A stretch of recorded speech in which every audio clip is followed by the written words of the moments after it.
Indexation शायद budget 2024-25 के बाद सबसे ज़्यादा जो शब्द हमें सुनाई दिया गया वो इंडेक्सेशन था। दरअसल इंडेक्सेशन वो भी रियल एस्टेट और लॉन्ग टर्म कैपिटल गेन्स को लेकर ये जो एक शब्द जिसने सबका जीना दुश्वार कर दिया था, उसको लेकर एक और खबर।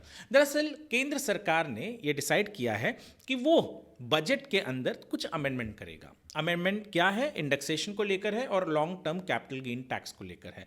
दरअसल बजट में ये कहा गया था कि घर जो अब बेचेंगे और लॉन्ग टर्म कैपिटल गेन अगर उस पर वो कर रहे हैं, यानी लॉन्ग टर्म के लिए रख रहे हैं, गेन कर रहे हैं, तो उसके ऊपर जो टैक्स था उसको 20 की जगह पे 12.5% कर दिया जाएगा, परंतु इंडेक्सेशन नहीं लगेगा। इससे लेकर एक हड़कंप मच गई थी।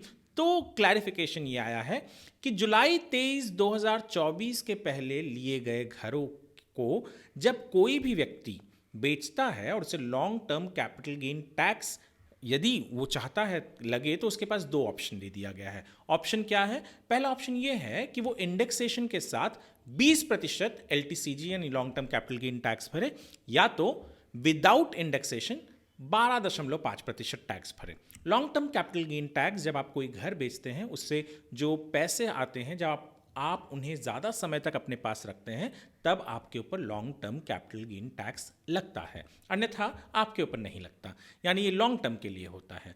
तो जुलाई 23, 2024 के पहले की जितनी भी प्रॉपर्टीज़ खरीदी गई थी, जब उन्हें बेचा जाएगा तो उनके ऊपर ये जो ऑप्शन दो है, दोनों ऑप्शन में से कोई भी एक ऑप्शन ले सकता है होम सेलर और यूज़ कर सकता है उसको।